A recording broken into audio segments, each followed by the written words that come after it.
Hello everyone, my name is Claudia and this is What No One Tells You, the podcast for leaders who are done with the theory and ready for what actually works. This is episode 8, the jealousy you created and how to fix it. And yes, I said you created it. Let's dive in. You spend some extra time with Maria on a complex project and the next day, Daniel goes completely cold. Short emails and he avoids you. He doesn't want to engage, and when you ask him what's wrong, he just answers nothing. But you know exactly what's wrong, because you've seen it before. Every time you give focused attention to one person, someone else shuts down. And here's what most managers won't admit. You made your attention valuable, and now people compete for it. Your team members aren't just being immature. You train them to measure their worth by how much time you spend with them. And when that time goes elsewhere, they feel invisible. So they freeze you out. It's not because they're unprofessional, but because they're hurt and don't know how to say it. Standard management advice, it's treat everyone equally. Tell them to be professional. Emotions are their responsibility. But that advice fails because you cannot give everyone equal attention. It's basically impossible. And you cannot tell people to control feelings you keep triggering. You have to guide them through it. That's your job. So let's talk about what actually works. Step 1. Own your role in creating this. You cannot fix what you won't acknowledge.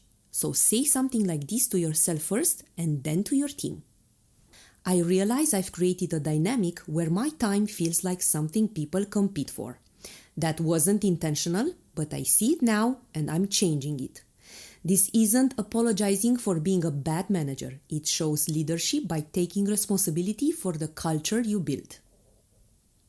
Step 2. Name what you see without forcing a confession. Don't say something like, I know you're jealous. That's humiliating. Try to say instead, Daniel, I've noticed you've pulled back since I spent time with Maria last week. I want to be clear.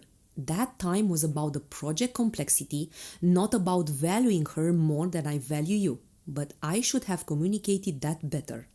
You're describing the pattern, explaining your behavior and acknowledging their reaction might be valid. All without making them admit they're jealous. Step 3. Give them what they actually need. When someone is jealous of your attention to others, what they really need is clarity about their own value. So give it to them directly. And say something like, I value your work and your contribution. You're doing well and I should tell you that more often. If anything changes, you'll hear it from me immediately. And if you need my time, just ask. You're not competing with anyone. This is clear, this is direct, and it has absolutely no ambiguity.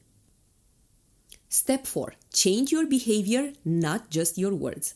Here's where you actually have to do something different, and it starts with making your attention predictable instead of special. Set up weekly check-ins with everyone on your team, not just the people who are struggling or asking for help, because when high performers only hear from you when it's something wrong, they notice who's getting your time when things are right. When you do spend extra time with someone, explain why publicly so it doesn't become mysterious.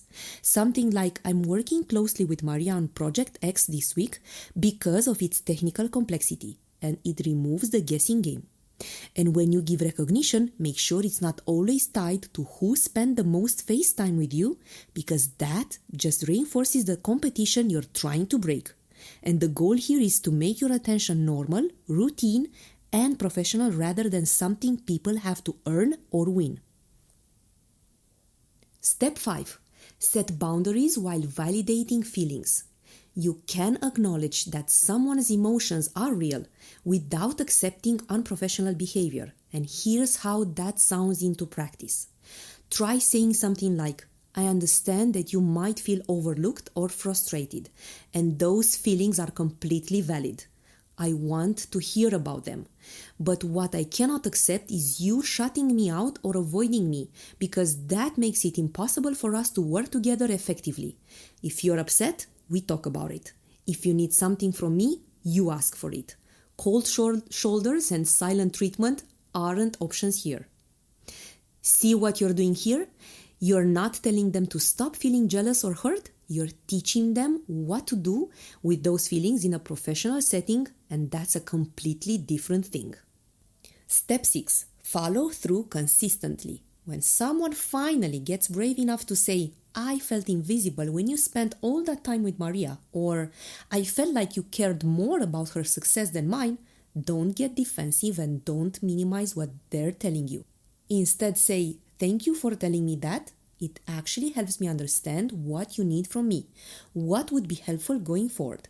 And then listen to what they say and actually do it. Not just once, but consistently and every single time until the pattern breaks and they start trusting that your attention isn't something they have to compete for anymore. So the bottom line is that this is fixable, but you have to be the one who changes first. And that's the part most managers don't want to hear. You cannot keep making your attention feel valuable and scarce and then get frustrated when people treat it like it's valuable and scarce.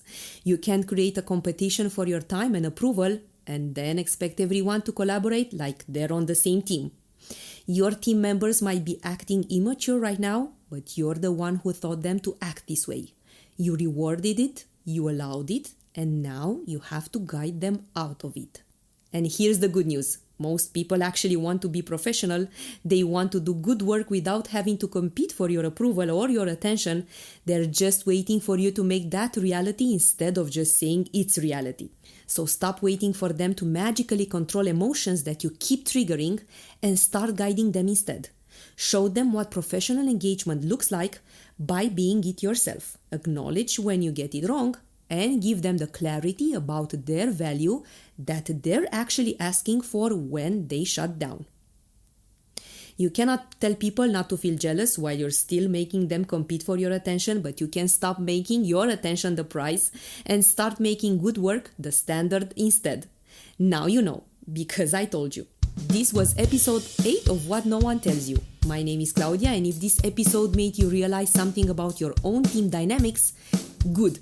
That's exactly the point. Share it with another manager who needs this reality check. And if you're ready to stop managing by instinct and start leading with real intention, let's talk about coaching. You can find me on LinkedIn. Until next week, lead like you mean it.